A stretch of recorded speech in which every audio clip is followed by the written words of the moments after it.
Dr. Sarah Chen checked her ship's navigation screen one more time. The small cargo vessel hummed quietly through space, carrying nothing more dangerous than seed pods and soil samples. She had been making this same trip for 20 years, bringing rare plants from the Terran Preserve to refugee camps scattered across the neutral zones. At 140 years old, Sarah looked no more than 30, thanks to modern medicine.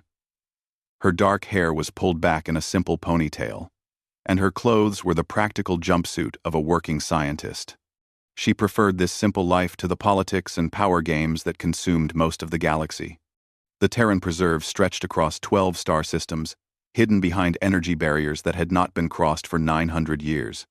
Most aliens thought it was just a nature sanctuary where humans had retreated after losing a great war long ago. They believed humans were either dead or had become simple farmers who no longer mattered to galactic affairs. Sarah knew better. She had grown up inside the preserve, where technology advanced in ways the outside galaxy could not imagine. But she also knew why her people stayed hidden. The peace was more important than pride. Her communication screen beeped with an incoming message. Sarah frowned as she saw the sender. Hegemony Imperial Fleet. What did they want with her little cargo ship? "Attention, human vessel," came a harsh voice speaking the common galactic language. "This is Admiral Keth Tar of the Hegemony Third Fleet. You will stop your ship and prepare for boarding." Sarah activated her reply transmitter. "This is Dr. Sarah Chen, aboard the research vessel Garden Song. I'm carrying humanitarian supplies to Kepler Station. I have all proper permits for travel through neutral space." The reply came back angry and fast. "There are no human permits we recognize. The Terran Preserve belongs to the Hegemony now. Surrender your vessel immediately." Sarah felt her heart skip. This was wrong. The peace accords signed 9 centuries ago were clear. Humans could travel through neutral space on humanitarian missions. Everyone in the galaxy knew this law. "Admiral, I believe there has been a mistake," Sarah said, keeping her voice calm. "The peace accords allow for humanitarian missions. I'm only carrying seeds and medical supplies for refugees."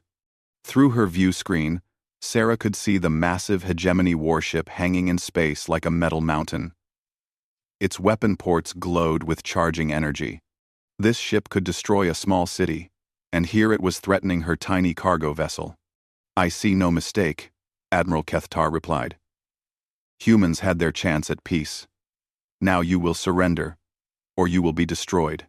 Sarah closed her eyes and took a deep breath. Her grandmother had always told her this day might come. Someone would eventually forget why the peace existed. Someone would push too far and wake up things that should stay sleeping. "Admiral, please reconsider," Sarah said. "I am Sarah Chen, daughter of Marcus Chen, granddaughter of Elena Vasquez. I ask you to honor the peace accords and allow me safe passage." There was silence on the communication channel for a moment. Then, Admiral Kethtar's voice came back, filled with dark amusement. "Chen? Vasquez? Those are names from history books, girl. Dead legends from a dead race. You humans had your time, and now it's over." The Admiral's next words chilled Sarah to her bones. "I'll give you one warning shot. Then you surrender or die." A massive energy blast screamed past Sarah's ship, close enough that her sensors shrieked warnings about radiation exposure. The blast was powerful enough to crack a moon. It was meant to terrify her into surrender. But Sarah was not terrified. She was sad. "Admiral," she said quietly into her transmitter, "you have just fired upon a Chen family vessel during a humanitarian mission. You have broken the peace accords that have kept this galaxy safe for 900 years. Safe?" The Admiral laughed. "Girl, you're about to learn what real power looks like. Surrender now, or the next shot goes through your ship." Sarah reached toward her control panel and pressed a single red button she had hoped never to use. Immediately, her ship's true nature began to reveal itself. The outer hull shifted and changed. Ancient technology coming alive after centuries of sleep. What had looked like a simple cargo ship was actually made from programmable matter that could survive the death of stars. Her communication array powered up, sending a signal that would reach every human settlement in the preserve instantly. The message was simple and terrible. This is Sarah Chen. Kethtar's hegemony has fired upon my vessel during a humanitarian mission. The peace accords are broken. Activate grandmother's protocols. Admiral Kethtar saw the energy surge from Sarah's ship and sneered. Trying to call for help? No one is coming to save you, human. He gave the order to fire. The plasma torpedo that could have destroyed a space station struck Sarah's ship directly. The explosion lit up space for millions of kilometers. When the light faded, Sarah's ship hung there unchanged, not even scratched by the devastating attack. Impossible, Admiral Kethtar whispered. Sarah's voice came over the communication channel one last time, filled with an ancient sadness. Admiral, you have fired upon the wrong lady. Elena Vasquez is my grandmother, and she is very much alive. You just woke her up. The signal from Sarah's ship continued broadcasting across the preserve, carrying with it 900 years of sleeping fury, and the promise that peace, once broken, would be replaced by something far more terrible. In hidden bunkers across 12 star systems, ancient machines began to wake up. The garden was about to reveal its thorns. Admiral Kethtar stared at his weapon readings in disbelief. His plasma torpedo had generated enough energy to crack a moon, but the human ship showed no damage at all. Not even a scorch mark on its hull. Run another scan, he ordered his weapons officer, a nervous Zephyrian with blue-scaled skin. That ship has to be damaged. Sir, I've run the scan 3 times. The officer replied, his voice shaking. The human vessel shows no damage. In fact, sir, it's not reading as the same ship anymore. The energy signatures have completely changed. Kethtar pushed the officer aside and looked at the readings himself. What he saw made no sense. The simple cargo ship was now showing energy patterns that his computers couldn't identify. The hull material was shifting and changing like it was alive. What kind of technology is this? He muttered. His answer came from across the galaxy. Deep in the heart of the Terran Preserve, in a facility that had not been active for 9 centuries, ancient machines were coming online. Computer systems that had been sleeping began to wake up. Emergency protocols that had waited patiently for hundreds of years started to activate. The signal from Sarah's ship had reached every human settlement instantly. In homes and laboratories, in hidden military bases and peaceful farming communities, people stopped what they were doing and looked at their communication screens. The message was clear and terrifying. The peace had been broken. On the agricultural world of New Terra, Marcus Chen was teaching his great-grandchildren how to plant vegetables when his personal communicator chimed with the emergency signal. He looked at the message and felt his heart grow heavy. Marcus was over 200 years old and remembered the last days of the war. He had hoped he would never see such times again. Children, he said gently to the young ones playing in the dirt, go find your parents. Tell them, grandfather says, the garden time is over. Across the preserve, similar scenes played out. Farmers put down their tools and walked toward hidden bunkers. Scientists saved their research and activated security protocols. Children were gathered and taken to safe places that could survive anything the galaxy might throw at them. But most importantly, in a medical facility that existed in several dimensions at once, machines began the process of waking up Elena Vasquez. Elena had been sleeping for 50 years. Her consciousness spread across quantum computers that could think faster than light itself. At over 1100 years old, she was no longer entirely human, but she remembered everything about the old wars. She remembered why the peace had been necessary, and she remembered what would happen if it ever ended. Her awakening sent ripples through space-time itself. Admiral Kethtar felt his ship shudder as something impossible happened around him. Space itself seemed to twist. and for a moment, he could have sworn he saw stars that weren't there before. His navigation officer, a steady Corvan who had served for 30 years, looked up from his instruments with terror in his 4 eyes.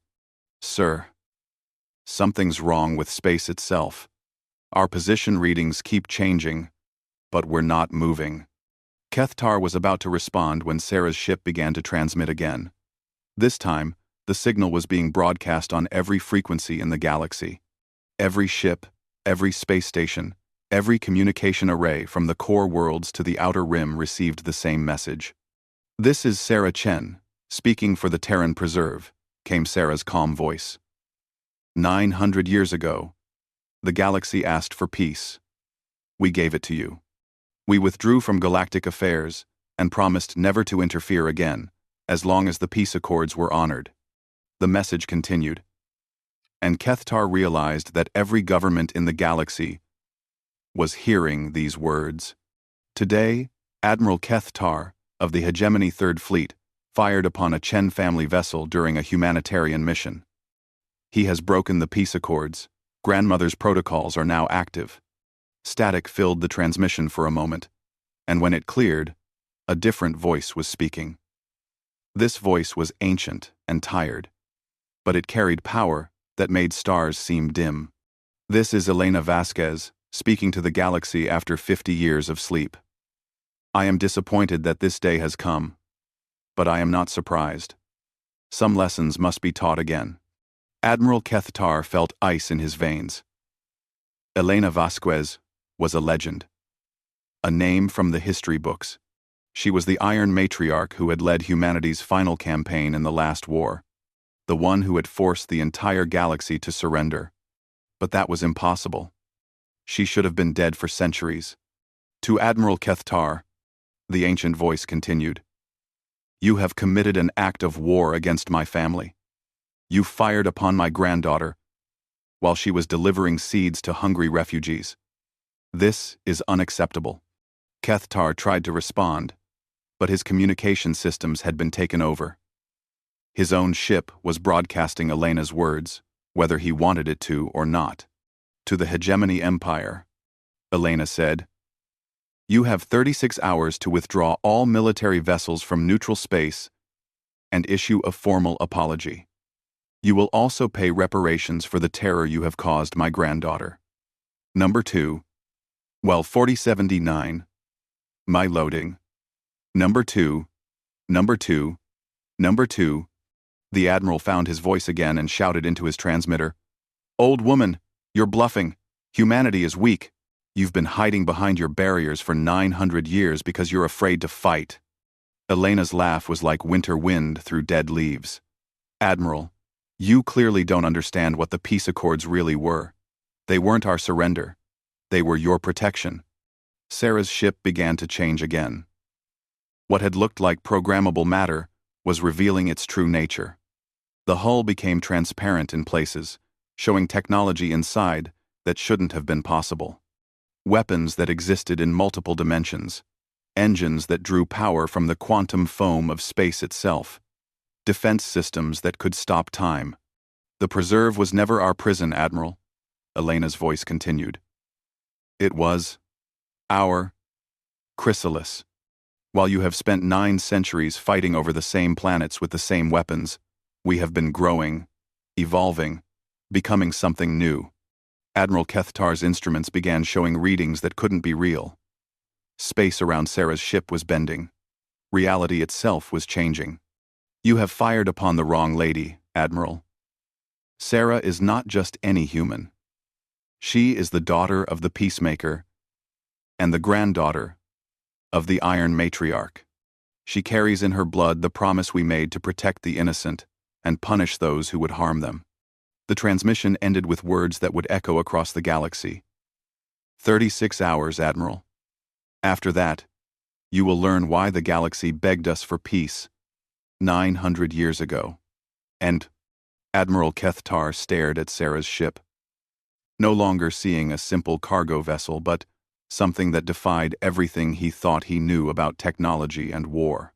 For the first time in his military career, he was truly afraid. Sarah Chen turned her small ship around and headed home to the preserve. Behind her, Admiral Kethtar's massive warship hung in space like a confused giant. The admiral was shouting orders that made no sense, demanding his officers explain how a cargo ship could survive their most powerful weapon. Sarah felt tired and sad. She had spent most of her life working to help refugees, growing plants, and studying the peaceful sciences. Now she would have to go back to the world of her childhood, where war machines slept under flower gardens and her grandmother ruled from a throne made of crystallized time. The journey back to the preserve took 6 hours. As Sarah approached the energy barrier that had hidden her people for 9 centuries, she spoke the old codes that would let her pass through. The barrier recognized her DNA, her voice, and something deeper. The quantum signature that marked her as Elena Vasquez's family. The barrier parted like water. Inside the preserve, Sarah saw that everything was changing. The peaceful farming worlds were shifting, their surfaces moving and rearranging themselves. What had looked like simple towns were revealing themselves as hidden fortresses. Orbital stations, that had seemed to be research facilities, were growing weapons that could crack planets. On New Terra, Marcus Chen stood with his family as their farmhouse folded itself into the ground. Beneath it rose a command center that controlled defensive systems across 3 star systems. His great-grandchildren watched in wonder as their playground equipment transformed into communication arrays. "Daddy, why is everything changing?" asked little Maria, Marcus's great-granddaughter. She was only 6 years old and had never seen the hidden side of their world. Marcus picked her up and pointed to the sky, where new stars were appearing. "Because someone hurt your cousin Sarah, sweetheart. And when someone hurts family, the garden shows its thorns." Those new stars were not stars at all. They were defensive platforms that had been invisible for centuries, now revealing themselves to prepare for war. Each one carried weapons that could destroy fleets, powered by energy drawn from the hearts of stars themselves. But the real change was happening in the medical facility where Elena Vasquez was waking up. Elena's consciousness existed in quantum computers, spread across multiple dimensions. As she awakened, reality around her began to shift. The facility existed in normal space, but also in parallel universes where different choices had been made, different wars had been fought. Her body was more machine than human now, kept alive by technology that treated the laws of physics as suggestions rather than rules. When her eyes opened, they shone with light that came from other dimensions. When she spoke, her words carried power that could change the shape of space itself. "How long was I asleep?" she asked the medical systems that attended her. 57 years, grandmother," came the reply from computers that thought at light speed. Elena rose from her bed, her movements causing small tears in space-time. She was over 1,100 years old, ancient beyond measure. But her mind was sharper than it had ever been. 900 years of peace had not been wasted. Humanity had spent that time becoming something new, something beyond what any other species in the galaxy could imagine. "Show me what happened to Sarah," she commanded. The quantum computers replayed the entire encounter in perfect detail. Elena watched Admiral Kethtar fire upon her granddaughter's ship during a mission of mercy. She saw the Admiral's arrogance, his certainty that humans were weak and defeated. Elena's anger was a cold thing, controlled and precise. She had hoped never to feel such rage again, but some lessons had to be taught more than once. "Activate the deep protocols," she ordered. "Wake up everything." Across the preserve, machines that had slept for centuries began to stir. Ships that existed in folded space unfolded themselves into normal reality. Weapons that could unmake matter at the quantum level powered up for the first time in 900 years. Soldiers who had volunteered to sleep until they were needed again opened their eyes in hidden barracks. But Admiral Kethtar knew none of this. He was busy reporting his victory to Hegemony High Command. "The humans are weak, as we suspected," he told Fleet Admiral Zorex, a massive creature covered in armor plating. One warning shot was enough to send their cargo ship running home. I recommend we move forward with claiming the outer rim systems of their territory. Zorex studied the tactical reports on his screens. The hegemony had been planning to expand into human space for decades. The territory was rich in resources and perfectly positioned for controlling trade routes. Very good, Admiral, Zorex rumbled. Take your fleet and claim the first 3 systems. If the humans resist, destroy them. It's time the galaxy remembered who has the real power. Admiral Kethtar smiled with all 4 of his mouths. This would be the easy conquest that would make his career. He gathered his fleet, 50 of the hegemony's most powerful warships, and set course for the preserve's outer systems. What they found when they arrived defied everything they thought they knew about warfare. The first system they entered looked empty, except for a single agricultural planet covered in farms and forests.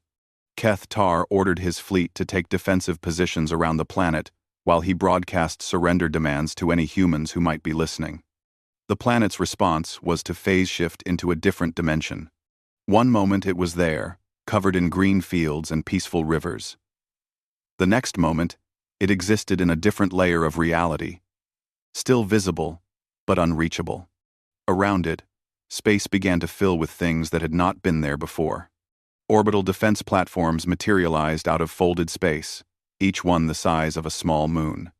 They carried weapons that Kethtar's computers couldn't identify, energy signatures that didn't match anything in the known galaxy. The platforms arranged themselves in perfect geometric patterns, creating fields of overlapping fire that could destroy anything that tried to approach the planet. "Sir," called his tactical officer, "I'm reading massive energy buildups from the defense platforms." "But sir, these readings don't make sense.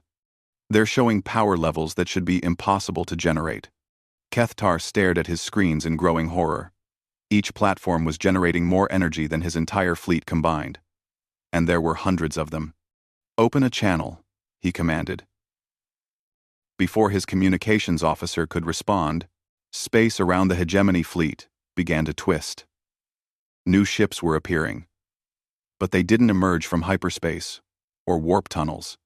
They simply became real, as if they had always been there but had chosen not to exist until now. These ships were like nothing in the galaxy's databases. They seemed to be made of crystallized light and liquid metal. Their hulls shifted and changed as they moved, adapting to different types of space. Some existed in multiple dimensions at once, their true size impossible to calculate. And they were piloted by minds that thought at near light speed. Sarah's voice came over the communication channels, calm and sad. "Admiral Kethtar, you are trespassing in preserved space with hostile intent. You have 30 seconds to withdraw your fleet. Mon. A. All. A." Kethtar found his courage and replied, "Human, you are outgunned 50 to 1. Surrender now, and we might let your planet survive." The reply came not from Sarah, but from Elena Vasquez herself.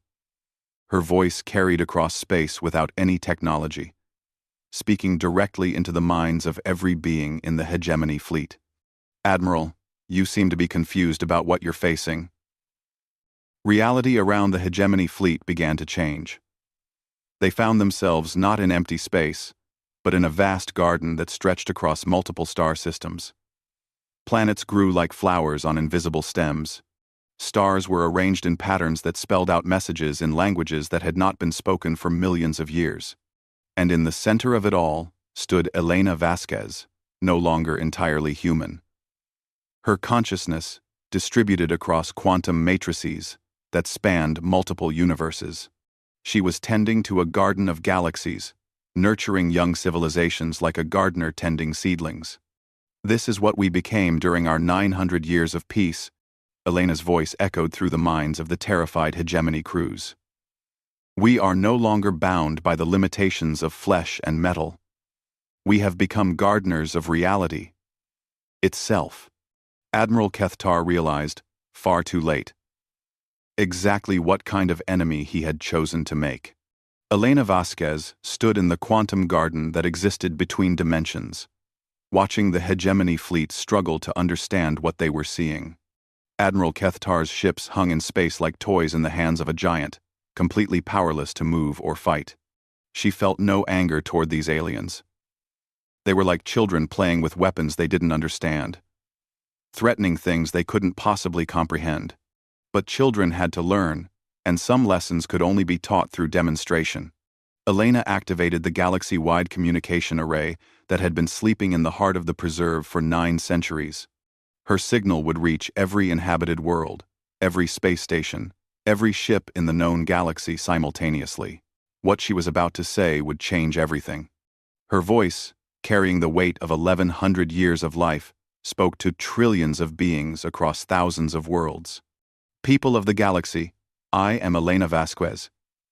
You know me, from your history books, as the Iron Matriarch, the human who led the final campaign of the Great War 900 years ago. I speak to you now because the peace we built together has been broken. On Hegemony Prime, the capital world of the Empire, Emperor Malthus watched the transmission with growing dread. Elena Vasquez was supposed to be dead, a legend from ancient times. But here she was, speaking with a power that made his throne room's protective shields flicker just from her voice. Many of you believe that humanity lost the Great War, Elena continued. You think we retreated to the preserve because we were defeated, because we were too weak to continue fighting. This is not true. We withdrew because we were becoming too strong. In the depths of space, Admiral Kethtar listened to these words while his ship's systems failed one by one. His weapons would not respond. His engines could not move his ship. Even his life support was running on backup power that should have been impossible to disrupt. Elena's image appeared on screens across the galaxy, not as the ancient woman she was, but as something that existed in multiple dimensions at once. Her form shifted and changed, sometimes human, sometimes pure light, sometimes patterns of energy that hurt to look at directly. 900 years ago, humanity was evolving beyond biological life, she explained. We were learning to exist in multiple dimensions simultaneously. We were developing technology that could reshape reality itself. We realized that we were becoming something that other species could never compete with or defend against. On the farming world of Centauri Beta, refugees who had been receiving Sarah's seeds stopped their work to listen. They were simple people, dock workers, miners, families who had fled from war zones across the galaxy. They had never imagined that the kind human woman who brought them food was part of something so vast and powerful. We had a choice. Elena's voice continued across the stars. We could continue our evolution and become the masters of the galaxy, ruling over all other species, whether they wanted us to or not. Or we could withdraw, allow you to develop at your own pace, and only emerge if the peace we built was threatened. Elena gestured, and suddenly every being watching her transmission could see the truth. They saw the preserve not as a prison, but as a chrysalis where humanity had spent 9 centuries becoming something beyond imagination. They saw the garden worlds where humans had learned to tend not just plants, but the fabric of space-time itself. We chose peace, Elena said simply. We chose to let you grow and learn and make your own mistakes. We became gardeners instead of conquerors, tending to the quantum foundations of reality while you built your empires and fought your wars. Emperor Malthus rose from his throne, his 6 arms shaking with rage and fear. This is impossible. He shouted at his advisors. Humans are weak. We have spies in their territory. We know they're just farmers and scientists. One of his intelligence officers, a nervous Velpan with gray skin, consulted his datapad with trembling claws. Your Majesty, our last spy report from the preserve was 300 years ago. The agent never returned.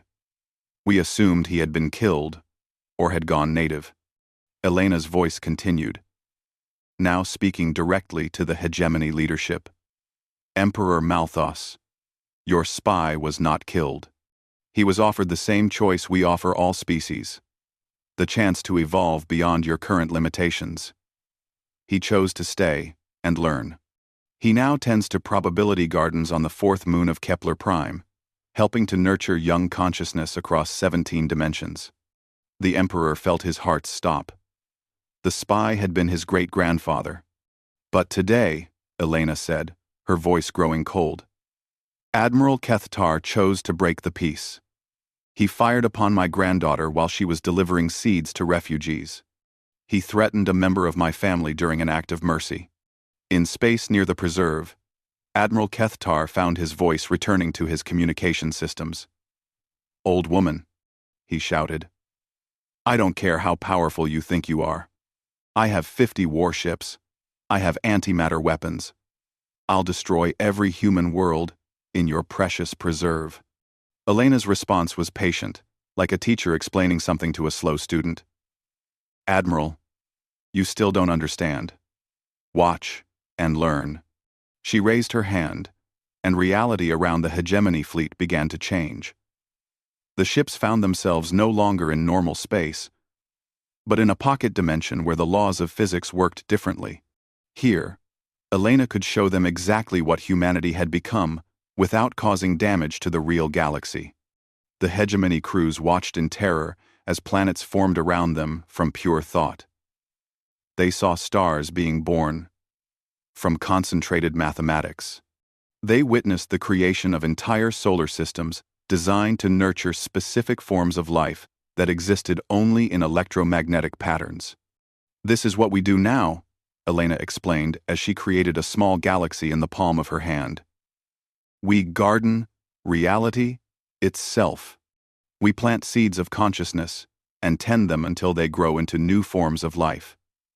We have learned to think at the speed of light and dream at the speed of evolution. Admiral Kethtar, driven mad by what he was seeing, activated his ship's most powerful weapon. I don't believe any of this, he screamed. It's all tricks and illusions. Fire everything. Destroy them all. His fleet launched every missile they had, activated every energy weapon, released antimatter bombs that could destroy solar systems. The combined firepower was enough to crack the surface of a gas giant. Elena watched the approaching destruction with sad eyes. Still the same old thinking, she said gently. Still believing that more violence is the answer to every problem. She closed her hand, and every weapon fired by the hegemony fleet simply ceased to exist. Not destroyed, not stopped, but deleted from reality, as if they had never been created. The antimatter bombs turned into flower petals that drifted harmlessly through space. Admiral, Elena said, you cannot fight what we have become with the tools of war. We have moved beyond such primitive concepts. We do not destroy our enemies. We offer them the chance to grow. She opened a window in space-time that showed Admiral Kethtar his own future. He saw himself not as a conqueror, but as a gardener of consciousness, helping to nurture young civilizations across the galaxy. He saw himself at peace for the first time in his violent life, tending to probability gardens where the seeds of new realities could grow safely. This is what we offer, Elena said to the entire galaxy. Not conquest, not slavery, not death. Evolution. Growth. The chance to become more than you ever imagined possible. But first, she had to deal with an empire that had forgotten why the peace existed in the first place. Elena's voice grew stern as she addressed the hegemony directly. You have 1 hour to surrender unconditionally and accept our guidance toward a better way of existence. After that, we will demonstrate why your ancestors begged us for peace 900 years ago. The transmission ended, leaving the galaxy in stunned silence. In the pocket dimension where Admiral Kethtar's fleet was trapped, the Admiral stared at his weapon readings and realized that everything he had believed about power and strength was about to change forever. Elena Vasquez returned to her quantum garden, sad that the lesson had to be taught again, but determined to ensure that this time it would not be forgotten. The galaxy held its breath for exactly 1 hour and 37 minutes. From the core worlds where ancient civilizations had ruled for millions of years, to the frontier planets where young species were just learning to build cities, Everyone waited to see what would happen when the deadline passed. Emperor Malthus of the hegemony spent those minutes in his throne room, surrounded by his military advisors and trying to decide whether to surrender to a species he had thought was extinct. His pride warred with his survival instincts, as reports came in from across his empire. "Your Majesty," reported his chief intelligence officer, "our deep space monitoring stations are detecting energy signatures unlike anything in our databases. There are massive objects moving in hyperspace, but they're not following any known laws of physics." "How massive?" the Emperor asked, though he was afraid of the answer. "Sir, some of them appear to be larger than star systems." When the hour ended, Elena Vasquez did not attack the hegemony with weapons or armies. Instead, she showed them truth. Every being in hegemony space suddenly found themselves standing in Elena's quantum garden, not physically but in their minds and spirits. They saw the universe as she saw it, not as a collection of resources to be conquered, but as a living thing that could grow and evolve and become more beautiful than imagination could contain. They saw civilizations that had chosen to work with humanity, species that had accepted the gift of evolution and learned to exist in multiple dimensions at once. They saw planets where different types of consciousness grew like flowers, where beings made of pure mathematics played games with creatures built from crystallized music. And they saw what happened to species that chose war over growth. In the deepest parts of the garden, preserved like pressed flowers between the pages of a cosmic book, were the remains of civilizations that had refused to evolve. Not destroyed, but simply left behind as the universe grew beyond their ability to understand or participate in it.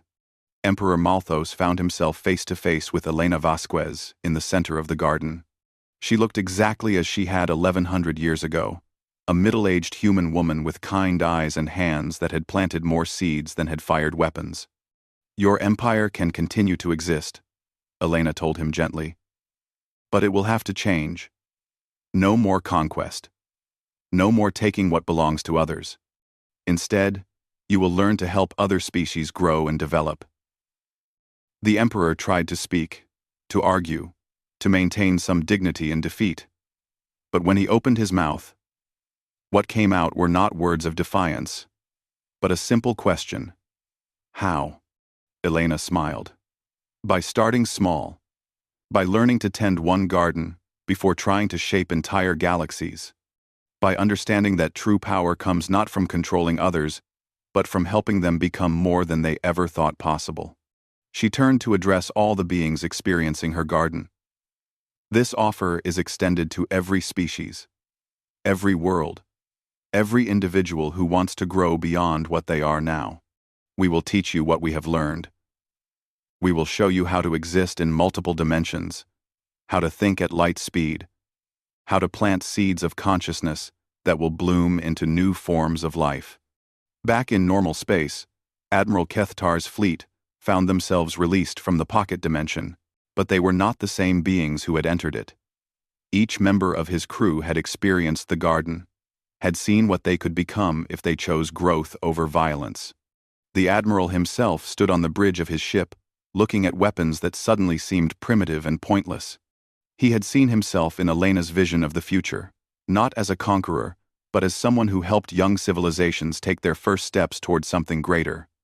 "Admiral," his communications officer said quietly, "we're receiving surrender orders from High Command. Emperor Malthus has agreed to the human terms." Kethtar nodded slowly. "What are our orders?"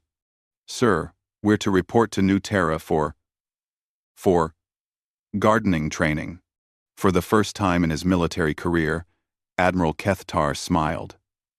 "Set course for the preserve," he ordered. "Maximum peaceful speed." 3 months later, Sarah Chen walked through the refugee camps on Kepler Station, but she was no longer alone. With her came Admiral Kethtar, carefully carrying seedlings in containers designed to keep them alive in multiple dimensions. The former military commander had proven surprisingly gentle with growing things. "These are probability seeds," Sarah explained to the refugee children gathered around them. "They grow into plants that exist in several realities at once. The fruit they produce can feed people who are hungry in any dimension. Little Maria, Marcus Chen's great-granddaughter, held one of the seeds carefully in her small hands. "Will it really grow into food for everyone?" she asked. Admiral Kethtar knelt down beside her, his forearms surprisingly gentle as he helped her plant the seed in quantum soil. "It will grow into whatever the people who tend it need most," he said. "That's what we're learning, how to help things become their best possible selves." Across the galaxy, similar scenes were playing out. Hegemony military bases were being converted into schools, where former soldiers learned to cultivate consciousness instead of destroy it. Weapons factories were retooled to produce tools for building better realities. Warships were transformed into seed ships, carrying the gifts of evolution to species ready to grow. Not everyone accepted the changes easily. Some hegemony worlds tried to resist, to maintain the old ways of conquest and control. But they found themselves increasingly isolated as their neighbors chose growth over stagnation. Within a year, even the most stubborn holdouts were asking for teachers to show them how to plant their first quantum gardens. Elena Vasquez spent less time sleeping now. She traveled through dimensions that had no names, tending to gardens of consciousness that spanned multiple galaxies. Sometimes, she returned to normal space to check on humanity's progress in their new role as cosmic gardeners. On one such visit, she found Sarah teaching a class of mixed species. Humans, former hegemony citizens, refugees from a dozen different worlds. How to nurture seedlings that grew in the spaces between thoughts. "Grandmother," Sarah said when Elena appeared beside her, "the students are ready for advanced probability gardening. They want to learn how to grow entire solar systems." Elena watched the eager faces of the students. Beings who had once been enemies, now working together to create something beautiful and new. "They're growing faster than I expected," she observed with pride.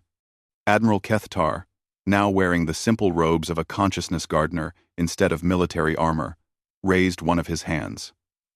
"Elena Vasquez, there's something I need to know. Why did you really withdraw 900 years ago? Was it truly just to let us grow at our own pace?" Elena considered the question carefully. "Partly," she said. "But also because we realized that consciousness is like a garden. It grows best when it has room to spread naturally. If we had stayed and ruled over you, you would have become dependent on us. You would never have learned to think for yourselves, to solve your own problems, to discover your own unique paths to growth." She gestured to the mixed group of students working together. "Look at what you've accomplished in just a few months. Former enemies are now friends. Species that had never spoken to each other are sharing knowledge. You're creating new forms of art and music and mathematics that we never could have imagined." Sarah added a quantum nutrient solution to one of her seedlings, watching as it began to grow in 17 dimensions simultaneously. "So, the peace wasn't really about protecting us from you," she said. "It was about protecting you from us, until you were ready to be partners instead of subjects." Elena nodded. "Exactly. And now you are ready. The galaxy is finally mature enough to be gardeners instead of just consumers." As the months turned to years, the transformation continued. The hegemony empire officially dissolved itself, its member worlds choosing to form a loose confederation focused on mutual growth and support. Former military academies became universities where beings from across the galaxy learned to think in quantum equations and dream in probability matrices. Admiral Kethtar became one of the most successful teachers, his direct military manner surprisingly effective at helping students understand complex concepts about multidimensional consciousness. He established the first off-world gardening colony on a moon that existed in folded space, where students could practice growing entire ecosystems without affecting normal reality. The refugee camps where Sarah had delivered seeds for decades became the first integrated communities where multiple species lived and worked together as equals. Children who had grown up hungry now played games that involved reshaping pocket dimensions, casually performing feats that would have been considered impossible magic just a few years earlier. And throughout it all, Elena Vasquez continued her work in the deep gardens where new forms of consciousness grew like flowers reaching toward a sun that existed in 11 dimensions. Sometimes, she would pause in her work and smile, thinking of her granddaughter Sarah, who had remained true to her gentle nature even when the galaxy threatened to return to war. The peace that had lasted 900 years was over, but it had been replaced by something better. A partnership that would last until the stars themselves chose to evolve into something new. Dr. Sarah Chen stood in her laboratory on New Terra, surrounded by seedlings that grew in ways that defied the old understanding of biology. Some existed in quantum states, their leaves shifting between possible realities. Others grew in pure mathematics, their roots extending into probability space where they gathered nutrients from unmanifested possibilities. She was no longer just a botanist. She had become a tender of reality itself, helping consciousness take new forms and grow in directions that had never existed before. It was more fulfilling than she had ever imagined possible. Sarah smiled as she tended to her newest experiments. Some botanical, some technological, some purely conceptual. After 900 years of hiding, humanity's real work could finally begin. And they were not doing it alone. The galaxy was learning to grow, and the harvest would feed universes yet to be born.